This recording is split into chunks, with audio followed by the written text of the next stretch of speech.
setor de serviços fica estável em novembro. Segurança de Brasília passa por mudanças desde os ataques de domingo. E você vai ver também. Fernando Haddad vai anunciar primeiro pacote de medidas econômicas do novo governo. Anvisa amplia prazo de validade da vacina da Pfizer para 18 meses. Em meio aos rápidos avanços espaciais, Japão e Estados Unidos firmam acordo de defesa com validade estendida para o espaço. E por falar em espaço, NASA descobre novo planeta com características da Terra e que pode ser habitável. Essas e outras notícias você confere a partir de agora. Olá, boa tarde para vocês que nos acompanham. Sejam muito bem-vindos a essa edição. Estamos ao vivo, agora 1h03 aí pelo horário de Brasília. Boa tarde, Dani. Boa tarde, Pati. Boa tarde, é Clara, você que nos assiste. Vamos juntos então conferir o que é notícia no Brasil e no mundo nesta quinta-feira. A gente começa falando de economia. O setor de serviços, que é o mais importante da economia, ficou estável em novembro. Esse foi o segundo mês seguido sem registro de crescimento. Depois de interromper a sequência de 5 altas e perder o patamar mais alto da história em outubro, o volume de serviços prestados no Brasil registrou estabilidade em novembro de 2022. Segundo dados divulgados pelo IBGE, o resultado faz o setor, que é responsável por cerca de 70% do Produto Interno Bruto do Brasil, ficar em um nível 10,7% acima do patamar pré-pandemia.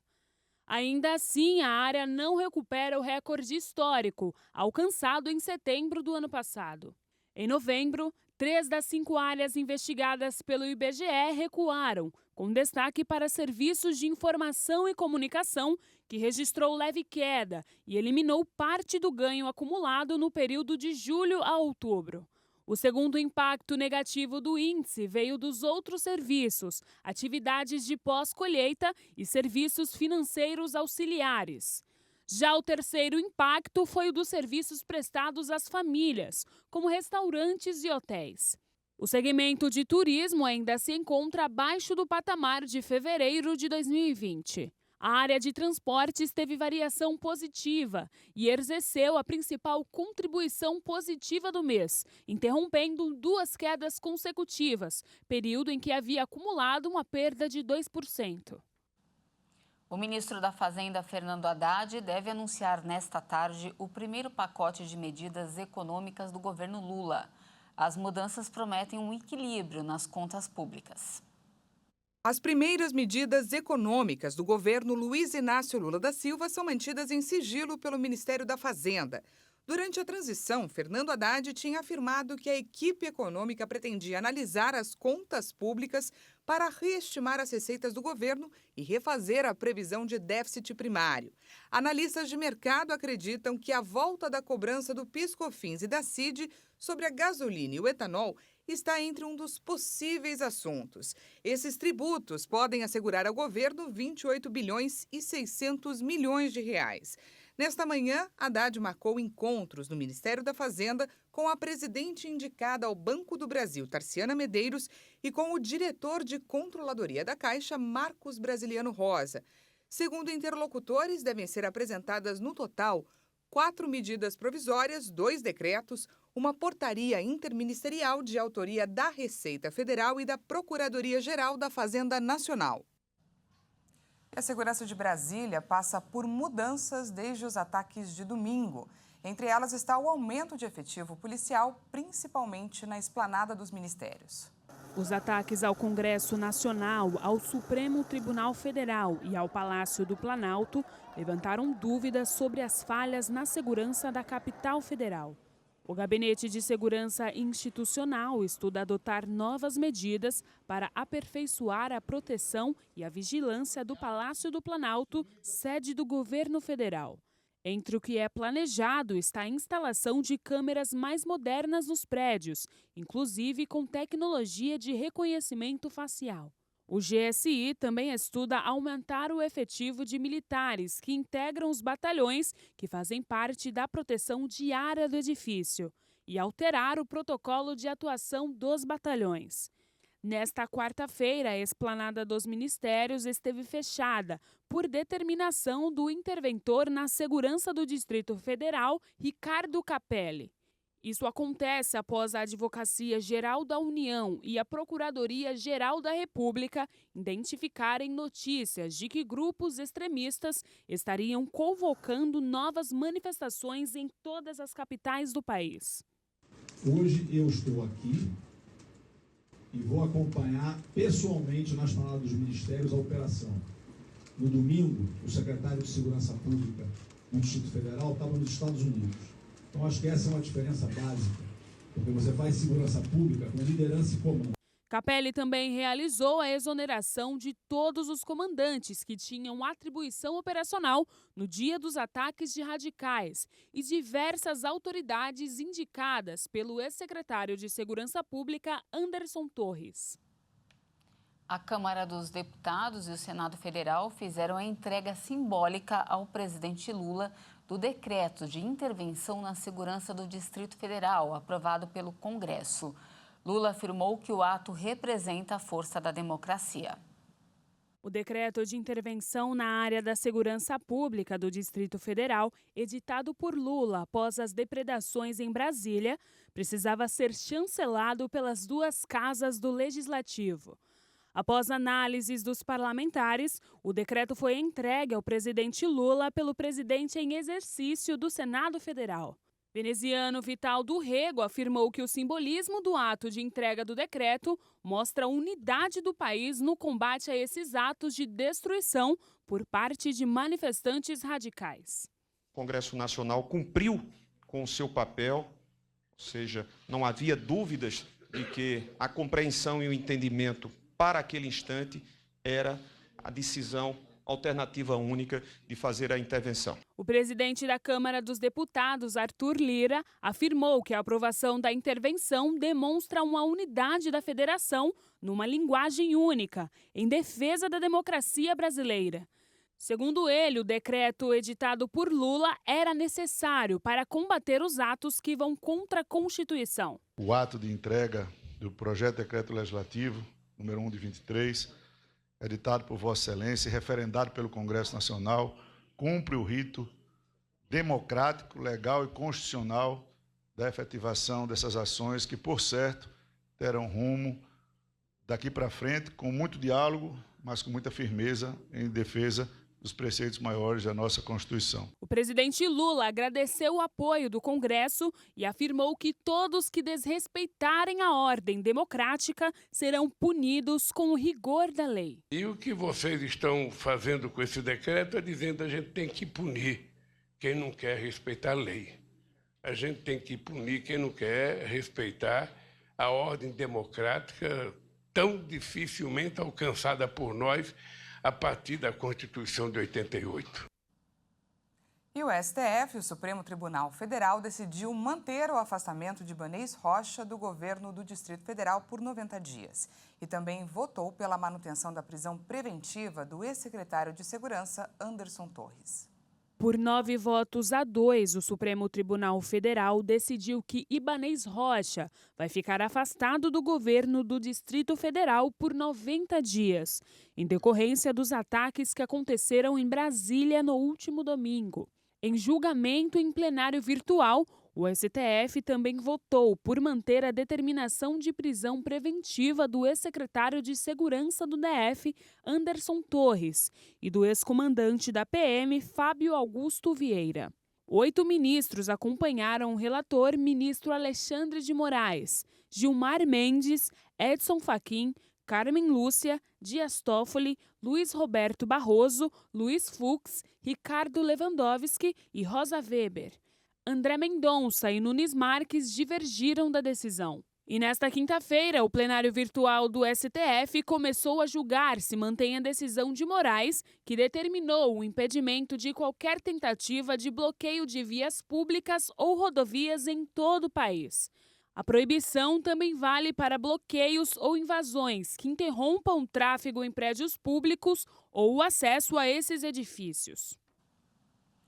A Organização das Nações Unidas para a Educação, Ciência e Cultura, a Unesco, vai ajudar o governo brasileiro a recuperar o patrimônio destruído por manifestantes radicais em Brasília. A representação da Unesco no Brasil colocou especialistas à disposição do governo federal. Eles devem atuar na restauração das obras de arte, mobiliário e nos próprios prédios atacados no último domingo. A agência aguarda a conclusão do levantamento dos danos provocados para definir, junto com o governo federal, quais especialistas podem trabalhar ao lado de técnicos brasileiros. O Instituto do Patrimônio Histórico e Artístico Nacional deve concluir um inventário inicial ainda hoje. E atenção, brasileiros, uma nova lei determina que o CPF vai passar a valer como documento de registro único.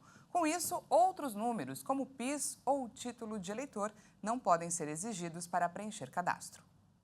O presidente Lula sancionou uma lei que estabelece o CPF como um número suficiente para identificar um cidadão nos serviços públicos. Mas os órgãos emissores têm o prazo de 12 meses para se adaptarem à nova regra. A lei estabelece que o CPF deve constar nos cadastros e documentos de órgãos públicos, de registro civil de pessoas naturais ou em documentos de identificação emitidos pelos conselhos profissionais. Com isso, órgãos de governo não poderão exigir outros números de identificação para preencher um cadastro, como o PIS, o RG ou o número da carteira de trabalho. Os demais documentos podem até ser solicitados, mas a ausência das informações não pode mais impedir a conclusão do cadastro ou requerimento. A lei prevê que os novos documentos emitidos usem o CPF como número identificador, em vez de gerar uma nova numeração única, como acontece nos títulos de eleitor e carteiras de motorista, por exemplo. E antes do intervalo, falamos do tempo. O calor começou hoje a aumentar em todo o país, principalmente no sul. Em Bento Gonçalves, por exemplo, a máxima hoje estará bem mais elevada. Mas a chegada do calor traz também as chuvas, formando temporais, principalmente no sudeste. Então vamos conferir agora como fica o tempo em algumas cidades do país. Começamos por Bento Gonçalves, no Rio Grande do Sul. O dia continua quente e com chances de chuva pela tarde e à noite. Vemos o céu bem azul e aí quase sem nuvens. Agora faz 32 graus, bem perto da máxima, que chega ainda hoje aos 33 graus. Agora vamos conferir a região nordeste do país. Em Campina Grande, na Paraíba, o dia continua de sol e sem previsão de chuva. Você vê aí na sua tela o céu azul e com algumas nuvens se formando. Agora faz 31 graus e a máxima chega ainda hoje aos 33 graus. Para finalizar, falamos aqui de São Paulo. Vamos com a câmera 10 lá fora. Aqui na capital paulista, o dia também continua de calor, mas pode chover agora pela tarde e também à noite. Vemos o céu bem coberto e com muitas nuvens. De volta comigo, agora faz 27 graus e a máxima chega ainda hoje aos 28 graus, bem mais abafado do que ontem. E veja a seguir, protestos contrários à presidente em exercício do Peru, Dina Boluarte, continuam no país. Mais um manifestante morreu e 30 ficaram feridos. E ainda, novo planeta que pode ser habitável é descoberto pela NASA. Nós voltamos já, não perca!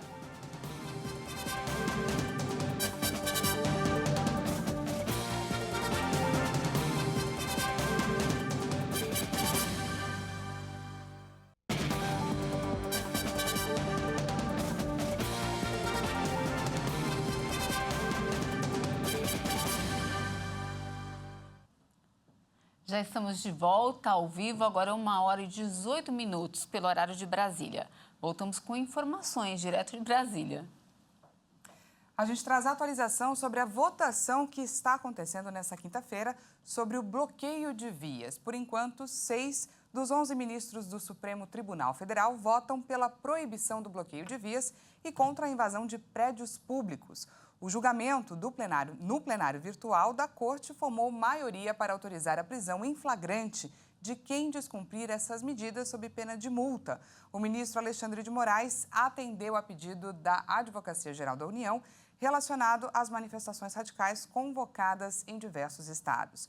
Para quem descumprir as determinações, está prevista a multa de R$ 20 mil a R$ 100 mil. E agora falando de saúde, a Anvisa ampliou o prazo de validade da vacina da Pfizer para 18 meses.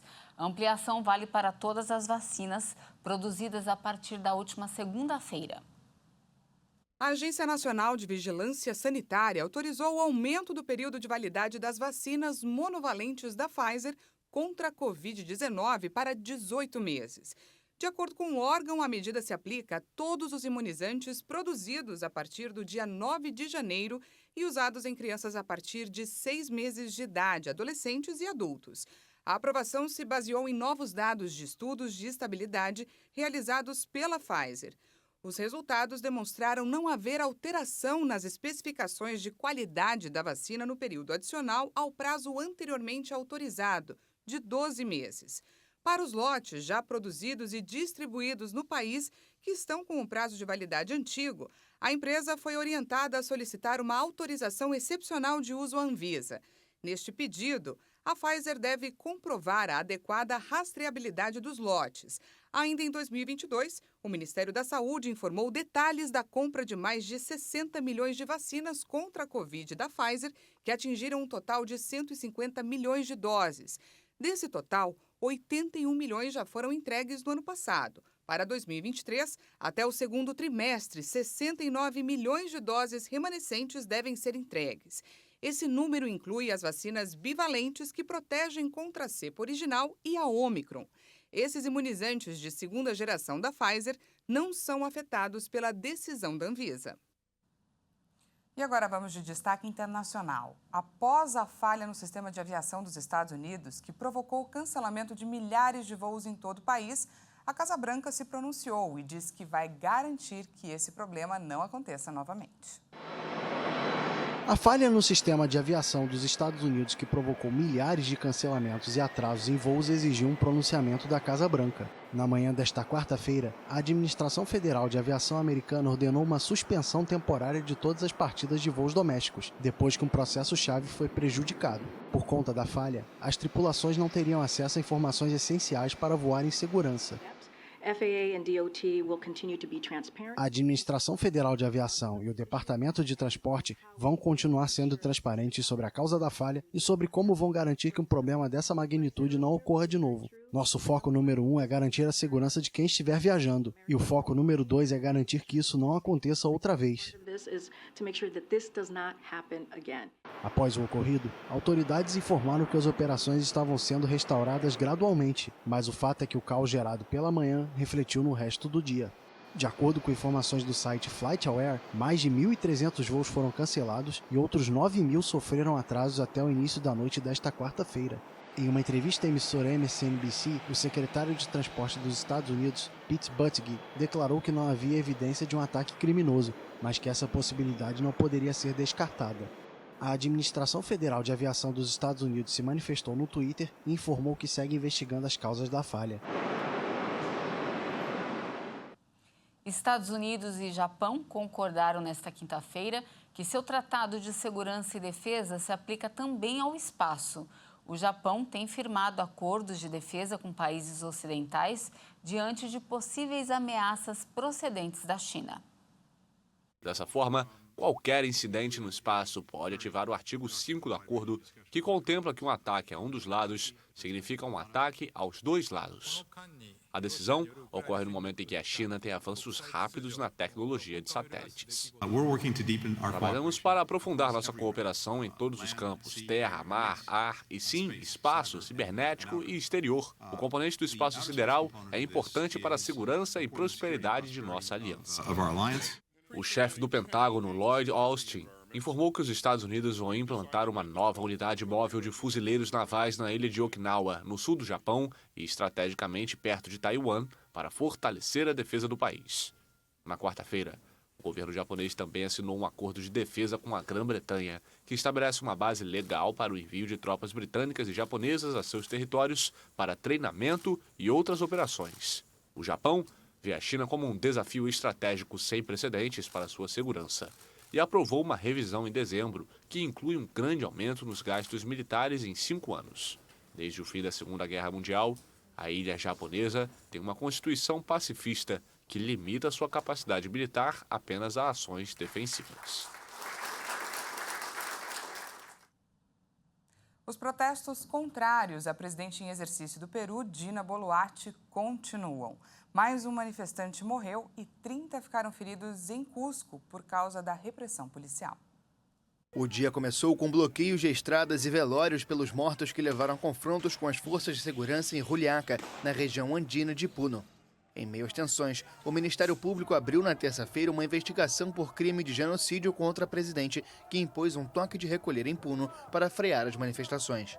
A região indígena Aymara é o epicentro dos protestos e fica na fronteira com a Bolívia, onde milhares foram às ruas com os caixões das vítimas mortas na segunda-feira. Boluarte era vice-presidente até 7 de dezembro, quando o Congresso destituiu Castilho depois de uma tentativa de fechar o parlamento e governar por decreto. Ele era investigado por corrupção e cumpre 18 meses de prisão preventiva determinados por um juiz sob acusações de rebelião. O governo afirma que o ex-presidente boliviano Evo Morales está ligado aos protestos, razão pela qual foi proibido de entrar no país. E antes de encerrar essa edição, tem novidade na ciência, né, Dani? Tem sim. A Agência Espacial Americana descobriu um novo planeta. E olha só, esse planeta possui algumas características da Terra e pode ser habitável. Vamos conferir juntos. Identificado como TOI 700, o novo planeta foi descoberto pelo satélite de exploração TESS da Agência Espacial Americana. Com 95% do tamanho da Terra, esse é um dos poucos planetas encontrados em zonas habitáveis, que possuem características que permitem a presença de água, viabilizando a existência de vida. Além disso, o novo planeta provavelmente é rochoso e deve completar uma órbita a cada 28 dias. Esse novo planeta é um dos poucos descobertos na zona habitável de uma estrela até agora. Em seu sistema, composto por 4 planetas, apenas 2 têm condições de ser habitável. E essa edição fica por aqui. Agradecemos demais a sua companhia. Uma ótima tarde para você e até amanhã. E não se esqueça que daqui a pouco o Kleber Werneck chega com mais informações. Uma ótima tarde para você e até amanhã.